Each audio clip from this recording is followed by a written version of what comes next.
সকাল সুপ্রিয় দর্শক, আপনাদের সবাইকে অনেক অনেক শুভেচ্ছা জানিয়ে আমন্ত্রণ জানাচ্ছি স্বাস্থ্য বিষয়ক আয়োজন ফার্স্ট এইড অনুষ্ঠানে। সঞ্চালনায় আমি ডাক্তার ফাতিহা শাফি আছি আপনাদের সাথে। দর্শক, আপনারা জানেন এই অনুষ্ঠানে আমরা অত্যন্ত গুরুত্বপূর্ণ কিছু বিষয় নিয়ে আলোচনা করার চেষ্টা করি। আজও এর ব্যতিক্রম নয়। প্রবাসীদের বিষয়টি মাথায় রেখে আজ আমরা আমাদের অনুষ্ঠানের বিষয়বস্তু চূড়ান্ত করেছি প্রবাসীদের বাত ব্যথার সঠিক চিকিৎসা। আর এই বিষয়ে কথা বলার জন্য আমাদের সাথে অতিথি হিসেবে আছেন ডাক্তার মোহাম্মদ শফিউল্লাহ প্রধান, বাত ব্যথা, প্যারালাইসিস ও রিহ্যাব ফিজিও বিশেষজ্ঞ, ডিপিআরসি। আমন্ত্রণ জানাচ্ছি আপনাকে আমাদের আজকের এই আয়োজনে। আপনাকে ধন্যবাদ। এটিএন নিউজকে আমন্ত্রণ জানানোর জন্য অসংখ্য ধন্যবাদ। আমরা আজকে প্রবাসীদের বাত ব্যথার চিকিৎসা নিয়ে কথা বলতে যাচ্ছি। আমরা জানি যে আমাদের দেশের বাইরে যারা থাকেন তারা আসলে অনেক সময় সঠিক চিকিৎসার অভাবে আসলে ভুগে থাকেন, যেহেতু বাইরের ট্রিটমেন্ট কস্টটা অনেক বেশি হয়ে থাকে। শুরুতেই জানতে চাইবো যে প্রবাসীদের বাত ব্যথা সেটি খুব কমন দেখা যায়, সেটির পেছনে আসলে কারণ কি? আপনাকে ধন্যবাদ। প্রবাসীদের সবচেয়ে কমন সমস্যাটা হচ্ছে ইনজুরি, আঘাত। জি। এই আঘাত নিয়ে তারা সবচেয়ে বেশি ভুগে এবং এই আঘাতের কারণে তাদের জব হারাতে হয় এবং অনেক সময় দেশে চলে আসতে হয়। এটা একেবারেই কমন একটা প্রবলেম। দ্বিতীয় প্রবলেম হচ্ছে তাদের স্বাস্থ্যগত অন্যান্য প্রবলেম, যেমন থাকা খাওয়ার সমস্যা, পরিবেশগত সমস্যা, তারপরে হচ্ছে আপনার মানসিক স্ট্রেস। এগুলো হচ্ছে সেকেন্ডারিলি। আমরা আমাদের যে প্রবাসীদের প্রবলেমগুলা যেটা দেখতে পাই, একেবারে বিদেশে যাওয়ার শুরু থেকেই প্রবলেমটা তৈরি হয়। ধরেন কোনো একটা দেশ, মধ্যপ্রাচ্য, সৌদি আরব ধরেন বা মালয়েশিয়া বা দুবাই, তারা কিছু লোক নিবে তাদের ইন্ডাস্ট্রির কাজে। আচ্ছা। তো সেই লোকগুলা বাছাই করতে যখন বাংলাদেশে নেওয়া হয়, তো আমাদের এখানে বাছাই পর্বে প্রবলেম তৈরি হয়, কারণ ইন্ডাস্ট্রিয়াল কাজে অভিজ্ঞতা লোকের একটা ইস্যু আছে এবং তার ওই কাজের অভিজ্ঞতা থাকতে হবে। তারপরে ধরেন তাদের ওখানে মরুভূমি আছে, মরুভূমিতে বিভিন্ন কাজ থাকে, ওই পরিবেশের সাথে অ্যাডজাস্ট করা লোক বা ট্রেনিংপ্রাপ্ত লোক আমাদের এখান থেকে দেওয়া উচিত ছিল বা নিয়ম হচ্ছে এটাই। কিন্তু দেখা যায় ভুলবশত সেই লোকগুলো ওইভাবে বাছাই করা হয় না, মানে ইচ্ছা মতো আপনার র্যান্ডমলি লোক পাঠিয়ে দেওয়া হচ্ছে। তারপরে হচ্ছে যে লোকটা ধরেন জীবনও কোনো দিন কৃষি কাজ করে নাই, ঠিক আছে, তাকে ওখানে কৃষির কাজে দিয়ে দেওয়া হচ্ছে বলা হচ্ছে যে অফিসে জব করবে, সে গিয়ে দেখে না কাজটা তাকে হয়তো কোনো মরুভূমিতে বা কোনো একটা কৃষিকাজ, বা দেখা যায় যে তাদের দেশে খেজুরের বাগান থাকে বা যে কোনো কাজে অ্যানাদার অড জবে তাকে পাঠানো হয়। ধরেন বলা হলো ড্রাইভিং ভিসায় সে গেল, ওখানে গিয়ে ড্রাইভিং বাদ তাকে আরেকটা হয়তো গার্মেন্টস ফ্যাক্টরি বা শ্রমিক পেশাজীবী হিসেবে বা লেবারের কাজ তাকে দেওয়া হয়। এই যে কাজ চয়েস এবং অকুপেশনাল প্রবলেম, এই অকুপেশনাল প্রবলেম থেকে যখন একটা শ্রমিক বা প্রবাসী বাংলাদেশ থেকে বিদেশে যায়, সে তো আসলে বাংলাদেশে অনেক টাকা খরচ করে একটা প্রিপারেশন নিয়ে সে ওখানে যায়, গিয়ে দেখে তার কাজটা এই কাজ না। এখন সে ব্যাক করতেও পারে না, কারণ ভিসার জটিলতা থাকে বা ইকোনমিক্যালি একটা চাপ থাকে, দেশ থেকে এত লক্ষ টাকা খরচ করে সে বিদেশ যায়, তো ওখানে গিয়ে সে কাজটা করতে বাধ্য হয়। তো সেটাও সমস্যা ছিল না যদি তাকে সেখানে 2-3 মাস ধরে ট্রেনিং দেওয়া হতো বা তাকে বুঝিয়ে দেওয়া হতো। সেটা না করে যেহেতু ইয়াং মোস্ট অফ দ্য লোক প্রবাসী যায়, মধ্যপ্রাচ্য স্পেশালি বা মালয়েশিয়া বা সিঙ্গাপুরে দেখা যায় যে তারা ওখানে গিয়ে তারা এই আর্থিক চাপে তখন ওই কাজটা তারা করে এবং সেই কাজটা প্রপার ট্রেনিং পায় না, তখন ইনজুরিগুলা কমনলি আমরা পাই, যেমন হাঁটুর প্রবলেম হয়, ঘাড়ের সমস্যা হয়, কোমরের সমস্যা হয়, লস অফ ইনজুরি নিয়ে তারা হয়তো ওখানে লোকালি ডাক্তার দেখায়, ব্যথার ওষুধ খেয়ে ম্যানেজ করার চেষ্টা করে। আর ইয়াং পিপল যারা আছে তারা কিন্তু আসলে ফিজিক্যালি এমনিতেই স্ট্রেংথ ভালো থাকে, তারা হয়তো জোর করে কাজটা করতে থাকে। এটা 1 মাস যায়, 2 মাস যায়, হয়তো 5-6 মাস, 1-2 বছর সে করতে পারে, তারপরে সে কিন্তু টোটালি শারীরিকভাবে অক্ষম হয়ে পড়ে। এইটা হচ্ছে আমাদের প্রবাসীদের সবচেয়ে বড় প্রবলেম। আচ্ছা, আপনি অকুপেশনাল একটা প্রবলেমের কথা বললেন যে অকুপেশন থেকে আসলে প্রবাসীদের এরকম ব্যথা হয়ে থাকে, যেটির পেছনে আসলে মোটা দাগে আমরা বলতে পারি যে ইনজুরি একটি মেইন কজ হিসেবে কাজ করে। আচ্ছা, আবহাওয়ার কি কোনো বিষয় থাকে কিনা বা আবহাওয়া কি কোনোভাবে প্রভাব ফেলতে পারে কিনা? অবশ্যই অনেকগুলা রোগ এবং ডিজিজ আছে আপনার আমাদের পরিবেশগত এবং আবহাওয়ার সাথে রিলেটেড। কিছু আর্থ্রাইটিস রোগ আছে যেটা হচ্ছে বাংলাদেশে প্রেক্ষাপটে রোগী অত এফেক্টেড হয় না। যখনই সে ওয়েদার চেঞ্জ হয়, যেমন আমাদের অনেক ইউরোপ দেশগুলোতে যায় কাজে বা বিভিন্ন পড়ালেখাতেও যায় অনেক স্টুডেন্ট বা বিভিন্ন জব নিয়ে যায় তারা। তো ইউরোপে গেলে ইউরোপে কিন্তু টেম্পারেচার অনেক মাইনাসের দিকে থাকে, হ্যাঁ, এবং অনেক কোল্ড ওয়েদার। এই কোল্ড ওয়েদারে আপনার কিন্তু আর্থ্রাইটিসের তীব্রতা বেড়ে যায়। এবং ওয়েদারে একটা ইম্পর্টেন্ট, আমাদের দেশে আমরা সূর্যের আলো পাই, সেখানে সেটা পাওয়া যায় না।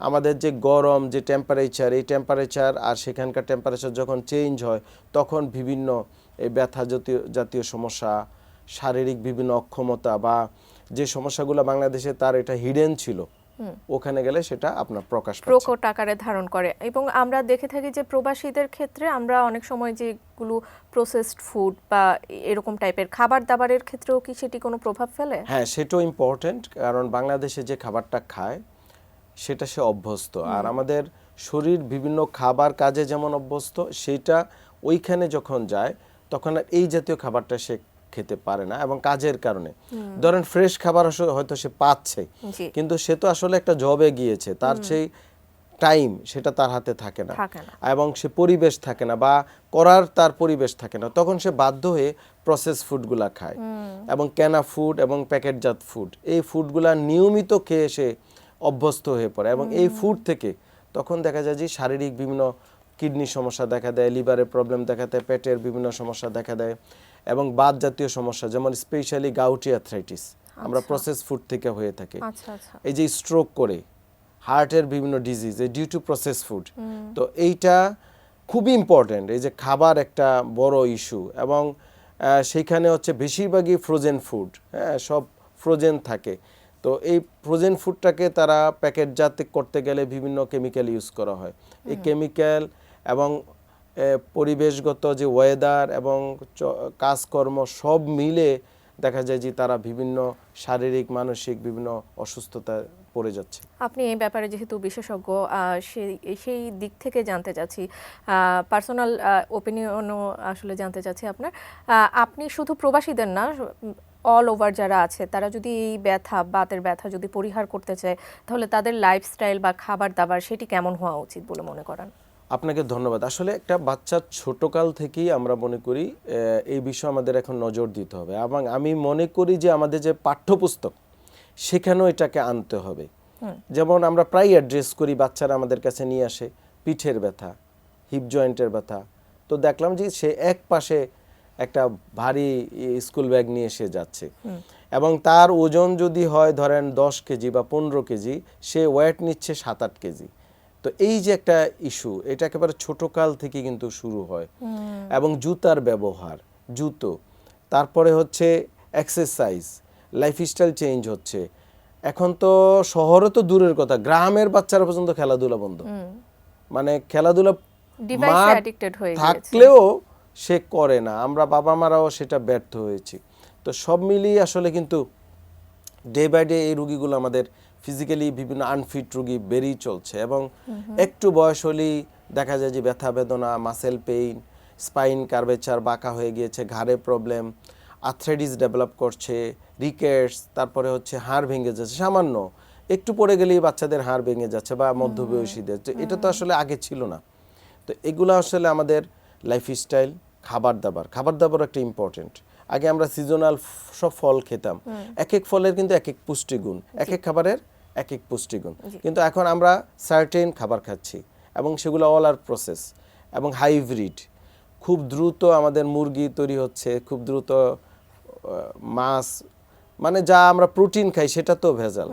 তো এই সব মিলিয়ে আসলে আমাদের ডে বাই ডে বিভিন্ন রোগ বালা মুসিবত এগুলো আসতেছে। যদিও আমাদের চিকিৎসা বিজ্ঞান উন্নতি হয়েছে, আগে হচ্ছে আমাদের প্রচুর একটা রোগে হাজার হাজার মানুষ মারা যেত, এখন কিন্তু আমরা সেটাকে কন্ট্রোল করতে পেরেছি। কিন্তু আমরা বেঁচেও মৃত, কারণ আমরা জীবিত অবস্থায় আমরা বিভিন্ন রোগ নিয়ে আক্রান্ত, বাচ্চারা আক্রান্ত, ইয়াং লোক আক্রান্ত, প্রবাসীরা প্রবাসে গিয়ে কাজ করা বন্ধ হয়ে যাচ্ছে, তাদের এই যে খাবার বলছেন, লাইফস্টাইল, চলাফেরা, একেবারে একটা মানুষ বিছানা যাওয়া থেকে শুরু করে আবার বিছানা আসা পর্যন্ত প্রতিটা কাজই আপনাকে এডুকেশন প্রয়োজন, প্রতিটা জিনিসই আপনাকে এডুকেশন দরকার। এবং এই জিনিসগুলো কিন্তু আমাদের বই পুস্তকে আনতে হবে।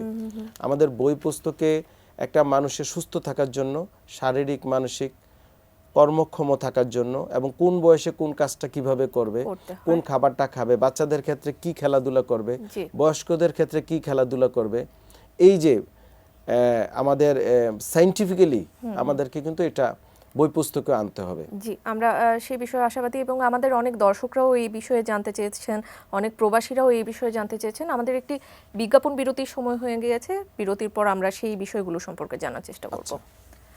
দর্শক, সময় হয়ে গেল ফার্স্ট এইড থেকে ছোট্ট একটি বিজ্ঞাপন বিরতির। কোথাও যাবেন না, আমাদের সাথেই থাকুন।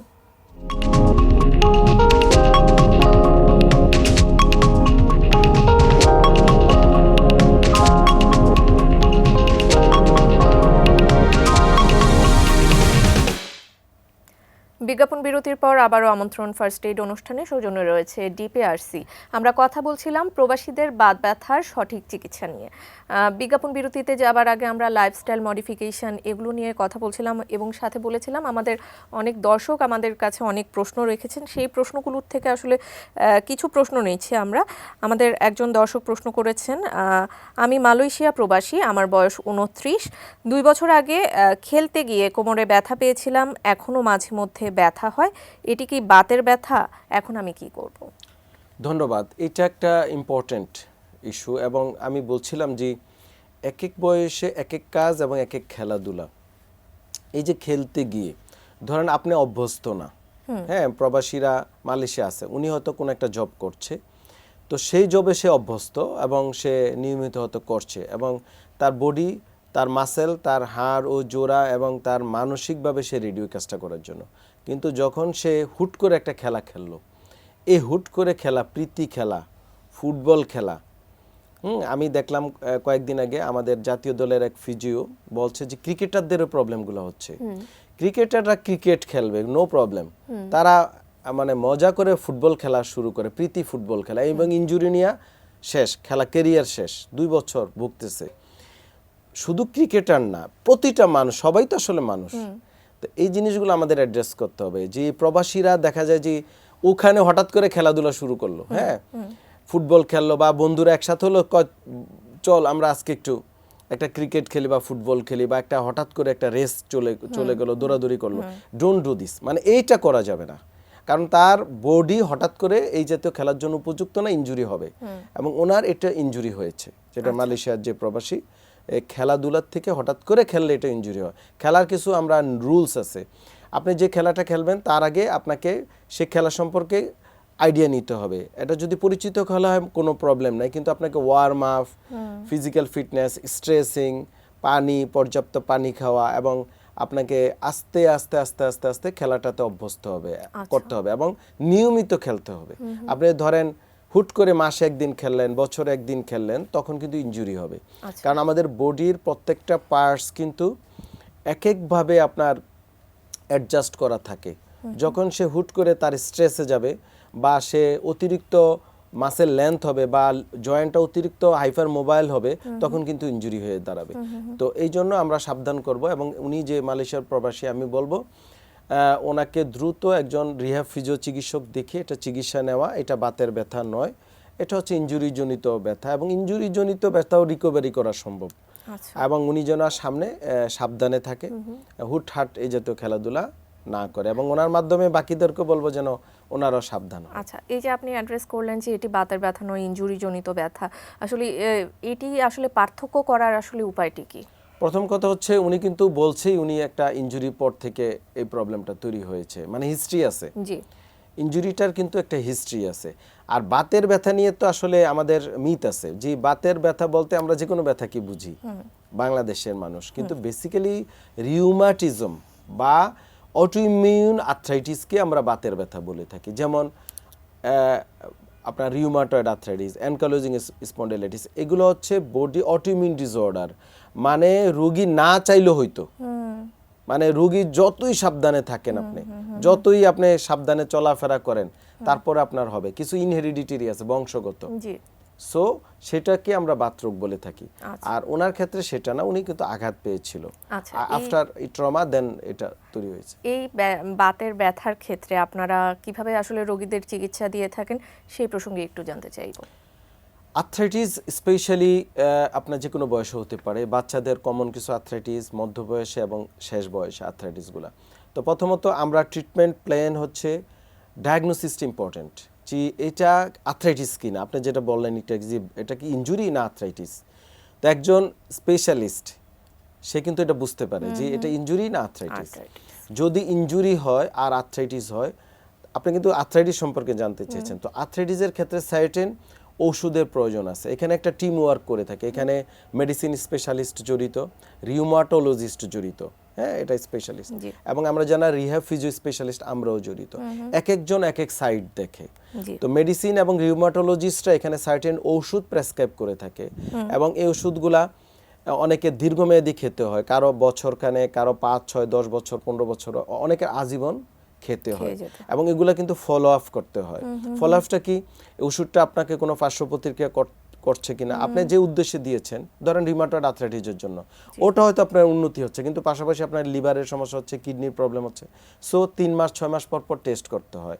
আর আমরা এটার ডিসেবিলিটি, এটা থেকে যে ব্যথা হচ্ছে, হাত পা বেঁকে যাচ্ছে, রোগী ক্লান্ত হয়ে পড়ছে, বিছানা পড়ে যাচ্ছে, সেটাকে প্রিভেনশন করি এবং কর্মক্ষম রাখি। তো এটা একটা টিম ওয়ার্ক। এই টিম ওয়ার্কের মধ্যে কিছু ট্রিটমেন্ট আপনাকে ওষুধের মাধ্যমে সারাতে হবে, কিছু ট্রিটমেন্ট আপনাকে হসপিটালে থেকে বিভিন্ন থেরাপি আছে, আমরা বলি ইলেকট্রোথেরাপি, ম্যানুয়াল থেরাপি, এক্সারসাইজ, ডাক্তারি ব্যায়াম এবং লাইফস্টাইল, আর কিছু হচ্ছে আপনার বাসায় আপনাকে মেইনটেইন করতে হবে, এবং এটার সাথে কিন্তু খাবারও জড়িত। আপনি যেটি পূর্বে বলেছেন। আমাদের আরও একজন দর্শক জানতে চেয়েছেন, স্যার আমি ফ্রান্সে থাকি, আমার সারা শরীর বিশেষ করে পিঠে ব্যথা করে, এখানকার ডাক্তার বলেছেন আমার এসপিএ হয়েছে, মাঝে মধ্যে হাঁটু ফুলে যায়, এই দেশে শীত বেশি আর শীতে আমার ব্যথা আরও বাড়ে, আমি বাংলাদেশে গেলে কি এই রোগের সঠিক চিকিৎসা পাবো কিনা? আসলে এই জাতীয় আমাদের প্রবাসী ইউরোপে যারা আছেন, এরা কিন্তু আমাদের ডিপিআরসিতে নিয়মিত আসেন। আমার পার্সোনাল ইউটিউব চ্যানেল আছে, এবং ডিপিআরসির নিয়মিত দেখবেন আমাদের প্রচুর প্রবাসী, ফ্রান্স, জার্মানি, ইংল্যান্ড, ইটালি, এরা কিন্তু এই চিকিৎসার জন্য বাংলাদেশে আসে। প্রথমত আমাদের এই বাংলাদেশিরা, আপনি বলছিলেন শুরুতে ওয়েদারের সাথে রিলেশন কিনা, এই দেশে যখন থাকে, আমাদের তো নাতিশীতোষ্ণ দেশ, আমরা আল্লাহ পাক আমাদের দেশকে, আমি মনে করি একটা এমন এক সুন্দর জায়গায় আমরা আছি, পৃথিবীর কোনো দেশে এত সুন্দর ওয়েদার পৃথিবীর কোনো দেশে নেই। আমাদের সব ঋতু আছে, এবং আমরা একটা মিডল টেম্পারেচারে থাকি। কিন্তু এই যে ফ্রান্স, সেখানে তীব্র শীত, এবং আমাদের যারা রুগী হয়তো তার আর্থ্রাইটিস এখানে ছিল, এক্সপোজ হয় নাই। আর্থ্রাইটিসের জন্য প্রি ডিসপোজিং ফ্যাক্টর ইম্পর্টেন্ট। ধরেন আপনার হিডেন রোগ আছে, কিন্তু এটা এক্সপোজ হয় নাই, মানে রোগটা প্রকাশ পায় নাই। যখনই ওই যে ওয়েদার চেঞ্জ, প্রচুর তীব্র শীত, তখন কিন্তু এসপি, স্পন্ডলোআর্থ্রোপ্যাথি, এটা কিন্তু প্রকাশ পাবে। জোড়া জোড়া ব্যথা হবে, ফুলে যাবে, হাত পা ব্যথা হবে, রোগী ক্লান্ত হয়ে যাবে, অনেক সময় পানি জমে যেতে পারে। এটা এক প্রকার অটোইমিউন ডিসঅর্ডার। তো এই রোগীগুলা ওখানে হয়তো তারা ওষুধ দিয়ে ম্যানেজ করার চেষ্টা করে, কিন্তু ওই যে রিহ্যাবিলিটেশন, ফিজিওথেরাপি, রিহ্যাবিলিটেশন থেরাপি, এই ট্রিটমেন্টটা ওখানে সো এক্সপেন্সিভ, এবং ডাক্তাররা রুগীকে কেবল ঘুরাইতে থাকে, কারণ হচ্ছে ইন্স্যুরেন্সের ইস্যু থাকে, এবং এই ডাক্তারগুলো অ্যাভেলেবেল না, তাদের 3 মাস 6 মাস পরে অ্যাপয়েন্টমেন্ট পাওয়া যায়, তখন রুগী এতদিনে কিন্তু ডিসেবল। তো যার কারণে রুগী কিন্তু আমাদের এখানে, যেহেতু আমাদের বাংলা ভাষাভাষী, আর আমাদের দেশে আলহামদুলিল্লাহ আমরা চিকিৎসায় প্রচুর, আমাদের দেশে প্রচার এবং স্টাডি, এবং আমাদের এখানে সেইভাবে আমরা ডেভেলপ করেছি, তো রুগীরা আমাদের দেশে চিকিৎসা পাচ্ছে। তো আমি আপনার মাধ্যমে ওনাকে বলবো, আপনি ইনশাল্লাহ আমাদের দেশে আসলে আপনি ডিপিআরসিতে চিকিৎসা অবশ্যই পাবেন, এবং আপনারা দেখবেন এই যে আমাদের প্রবাসীরা এই চিকিৎসা নিয়ে চলে যাচ্ছে নিয়মিত। জি, আমরা একদম শেষ পর্যায়ে চলে এসেছি। আমরা জেনেছি যে আপনার একটি বই প্রকাশিত হয়েছে, সেই বইটি নিয়ে যদি দর্শকদের কিছু বলতেন সংক্ষেপে। ধন্যবাদ। এটা আসলে আমি একটু দেখাই, ব্যথা ও শারীরিক পঙ্গুত্বে ফিজিওথেরাপি ও পুনর্বাসন, এটা আমার লেখা। তো এই বইটি আমি কিন্তু, এটা দ্বিতীয় সংস্করণ, একই বই, আমরা কিন্তু নতুন বই তৈরি করি না, কারণ একসাথে সব রোগের এখানে আইডিয়া দেওয়া আছে। এখানে আর্থ্রাইটিস, ব্যথা বেদনা, বাতের, প্যারালাইসিস, ইনজুরি, স্পোর্টস ইনজুরি, এবং বাচ্চাদের, বয়স্ক সবার একটা মোটামুটি এখানে কি কি রোগগুলা কমনলি হয়, লাইফস্টাইলটা কি, খাবার কি খাবে, এবং কি কি থেরাপি আমরা আসলে করে থাকি। তো এই বইটা আমাদের ডিপিআরসি হাসপাতালে যোগাযোগ করলে ইনশাল্লাহ বইটা যে কোনো রোগী যে কোনো সময় ওখান থেকে নিতে পারে, বা আমার সাথে দেখা করলে আমি বইটা অনেক সময় ফ্রিও গিফটও দেই অনেক আচ্ছা রোগীদেরকে। আচ্ছা, অসংখ্য ধন্যবাদ আপনাকে, আপনার অত্যন্ত মূল্যবান সময় আমাদের দিয়েছেন। আপনাকে ধন্যবাদ, এটিএন নিউজের দর্শক এবং সবাইকে অসংখ্য ধন্যবাদ। দর্শক, আপনাদেরও অসংখ্য ধন্যবাদ আমাদের সাথে এতক্ষণ যুক্ত থাকার জন্য। এই অনুষ্ঠানের মাধ্যমে প্রবাসীদের বাত ব্যথার সঠিক চিকিৎসা কোথায় পাওয়া যায় এবং কিভাবে করতে হয় সে বিষয় নিয়ে আপনারা হয়তো বিস্তারিত ধারণা পেয়েছেন। আর আপনারা ধারণা পেলেই আমরা অনুষ্ঠানের যথার্থতা খুঁজে পাবো। পরবর্তী পর্ব দেখার আমন্ত্রণ জানিয়ে আজকের মতো এখানেই শেষ করছি। সবাই ভালো থাকবেন, সুস্থ থাকবেন আর এটিএন নিউজের সাথেই থাকবেন।